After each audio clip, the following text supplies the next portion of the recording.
না, আমার সঙ্গে কোনো যোগাযোগ হয়নি, আমাকে জানাই। আমাকে পরে অফিস থেকে আজকে ফোন করেছিল, তখন তো আমার প্রি শিডিউল প্রোগ্রাম অলরেডি আমি 49 ওয়ার্ডে আমার ভিজিট প্রোগ্রাম ছিল। আমি জাস্ট ভিজিট করেছি এখানে। আর তৃতীয়ত আমার ব্লাড ডোনেশন ক্যাম্প ছিল এআরডি ডিপার্টমেন্টে। এটা 12টার সময় ছিল। এটা আমি গোরখাবস্তি যে এআরডি অফিস আছে এখানে মন্ত্রী সুধাংশু দাস ছিলেন।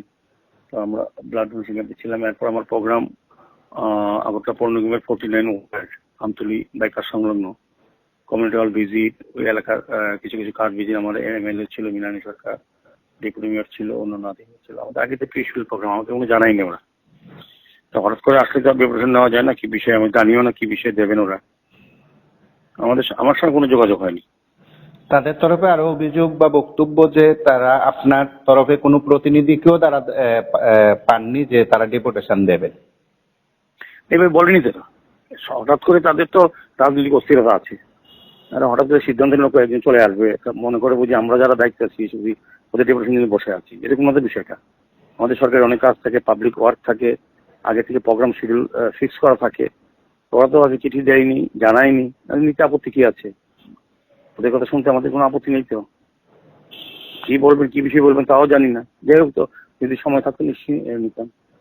পরবর্তী সময় দেখা যাবে, ওরা যোগাযোগ করে পরবর্তী সময় দেখা যাবে।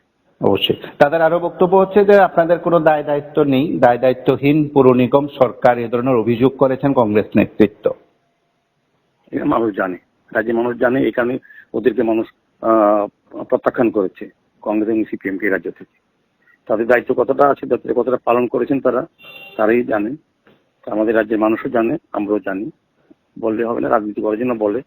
তো ওদের তো আর কিছু নেই, ডেপুটেশন ওই প্রেস মিট ছাড়া। এটাই করে মানুষের কাছে জানান দেওয়া যে পার্টির অস্তিত্ব। তাদের তরফে যে আজকে বক্তব্য ছিল মূলত আগরতলায় মশার উপদ্রব এবং বিশুদ্ধ পানীয় জল বা জল নিকাশি ব্যবস্থা ভালো নেই, বিশুদ্ধ পানীয় জল সর্বত্র দেওয়া হচ্ছে না।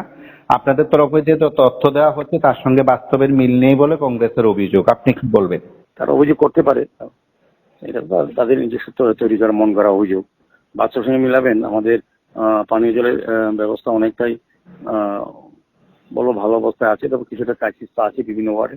সেই কারণে আমাদের 47টা আইআরপি আমরা অলরেডি কাজ শুরু করেছি। এর মধ্যে 31টা একদম কমপ্লিট, বাকি 10টা প্রায় প্রসেসে আছে। সার্বিকভাবে 6-7 মাসের মধ্যে আগরতলা শহরে যে জায়গাতে পানীয় জলের, বিশুদ্ধ পানীয় জলের যেখানে প্রবলেম আছে সেগুলি মেটানো যাবে। আর আগামী কয়েকদিনে 1 মাস 1.5 মাসের মধ্যে প্রায় আমরা 24টা চালু করে দেবো, ফাইনাল পজিশনে আছে। তো সেই ক্ষেত্রে আমাদের পৌর নিগম, আমাদের স্মার্ট সিটি এবং সরকার, ডক্টর মানিক সাহের নেতৃত্বে যে সরকার ও কাজ করছে বিভিন্নভাবে, শহরবাসী সহ রাজ্যবাসী যাতে উন্নয়নের সমস্ত কাজ পুরোদমে চলছে। আগরতলা শহরে দেখবেন আপনি সারা শহরে কাজ চলছে। তো ওনারা দেখেন না, ওনারা রাজনীতির দৃষ্টিভঙ্গিতে দেখেন, তো সেখানে ওদের কাছে উন্নয়ন ধরা পড়ে না।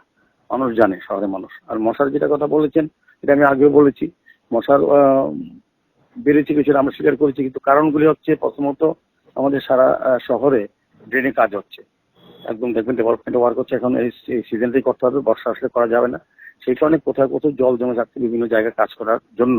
সেই কারণে জল থেকে কিছুটা মশা তৈরি হচ্ছে। তো আমরা চেষ্টা করছি, আমাদের নিয়মিত সাফাই কর্মীরা কাজ করছেন, আমাদের ফগিং মেশিন দিয়ে ফগিং করানো হচ্ছে, মশার ওষুধ দেওয়া হচ্ছে, বরং আগে থেকে বেশি লোক নিয়োগ করে দেওয়া হচ্ছে। কিন্তু যেহেতু সারা শহরে কাজ চলছে, কিছুটা অসুবিধা হচ্ছে। আর পাশাপাশি যেটা আমরা যে ড্রেনগুলি পরিষ্কার করি প্রতিনিয়ত প্রতিদিন, সেগুলিতে আমাদের একটা অংশের জনগণ যারা শহরে, তারা কিন্তু যত আবর্জনা, বাড়ির যে সারাদিনে যে আবর্জনা তৈরি হয় সেগুলি ড্রেনে ফেলে দেয়। আমাদের বাড়ি বাড়ি কালেকশনের সঙ্গে যারা যুক্ত তাদের সঙ্গে না গিয়ে তারা সরাসরি ড্রেনে রাস্তা ফেলে দেয়। সেই কারণে ড্রেনগুলি বন্ধ হয়ে যায়।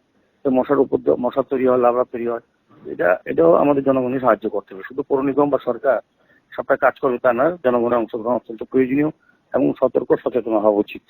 তা মশার উপদ্রব বাড়ানোর ক্ষেত্রে আমি বলবো যে আমাদের কিছু কিছু জনগণ সেটা দায়ী আছে আমরা, যারা যত্র বাড়ি প্লাস্টিক, বাড়ি ব্যবহৃত সমস্ত গার্বেজ ড্রেনে ফেলে দেয় রাত্রে অন্ধকারে। তো জল জমে যায়, মশা তৈরি হয়। আমাদের যারা সাফাই কর্মী করার চেষ্টা করছেন, আমরা আধুনিক ব্যবস্থায় শহরকে পরিচ্ছন্ন রাখার চেষ্টা করছি, কিন্তু সকলের সহযোগিতা অত্যন্ত প্রয়োজন আমার মনে হয় এক্ষেত্রে। অবশ্যই। অসংখ্য ধন্যবাদ আপনাকে।